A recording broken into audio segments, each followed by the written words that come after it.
Welcome to 858 Society, where self-discovery meets transformation. I'm Ariel, your certified Master Spirit Life Coach, here to help you unlock your power, heal from the past, and create the life and relationships you deserve. In this space, we dive deep into topics like dating, relationships, spirituality, and personal growth, all designed to empower you to step into your highest self. Whether you're seeking clarity, confidence, or connection, you are in the right place. Now, let's get into today's episode. In today's episode, we're diving into one of the most underrated superpowers you can have in your dating life, emotional intelligence. Yep, EQ, not IQ, is what keeps relationships thriving.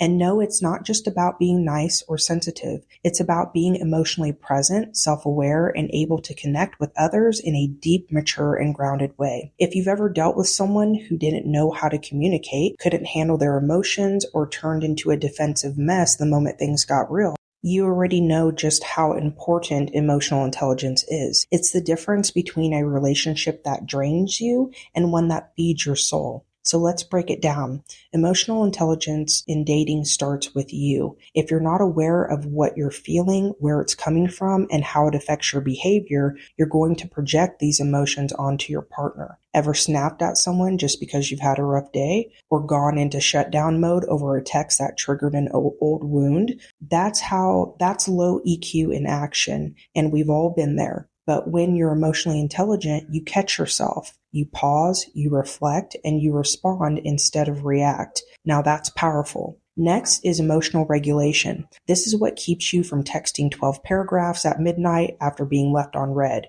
It's what stops you from ghosting when someone triggers your fear of intimacy. Emotional regulation is the muscle that helps you calm down. It helps you check in with yourself and decide what kind of partner you actually want to be before the conversation happens. But emotional intelligence doesn't just stop with you. It's also about empathy. That's where the magic happens in relationships. When your partner is having a hard time, do you tune in and try to see their side? Can you listen without interrupting or making it about you? High EQ means you don't just hear your partner, you feel them. You ask thoughtful questions. You validate their feelings. You hold space, not because you're trying to fix them, but because you care. Now let's talk about communication. Oh, this is where emotional intelligence really shines.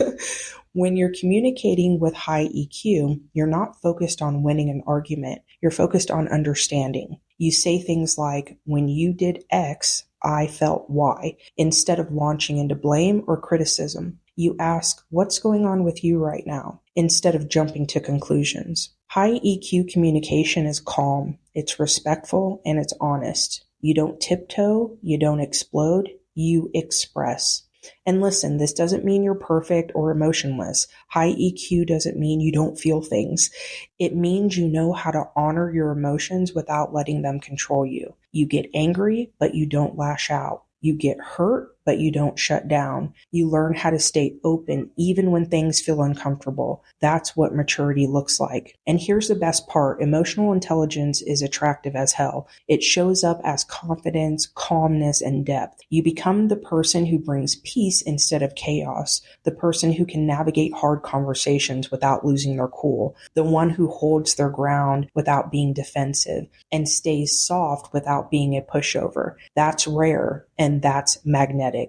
So if you're working on yourself, learning how to self-regulate, communicate clearly, and lead with empathy, you're already winning. Whether you're single, dating, or in a relationship, developing your emotional intelligence will change the game for you. You'll stop getting triggered by every little thing. You'll stop choosing emotionally unavailable partners, and you'll stop settling for relationships where connections feel shallow or unstable. Instead, you'll start attracting people who meet you at your level, people who value deep connection, who want to grow with you, people who can handle your honesty and your softness at the same time. And that's where real love lives. I'll leave you with these 3 questions to answer in the comment section. How has emotional intelligence helped or hurt your past relationships? What's one emotional habit you're working on improving right now? And lastly, what does emotionally intelligent love look like to you? I look forward to reading your comments. If today's episode resonated with you, hit that like button, subscribe to my channel, and share this episode with someone who needs to hear it. And if you're ready to go deeper into your self-discovery journey, join my Patreon community where we explore transformative topics like dating, relationships, spirituality, philosophy, and more. You'll also find my beautifully designed digital guides filled with life-changing insights available on Patreon and on my website at 858society.com. Both links are in the description, and I can't wait to connect with you there. I'll be back soon with another empowering episode to help you unlock your fullest potential. I'm sending you much love and light. Take care, my friend.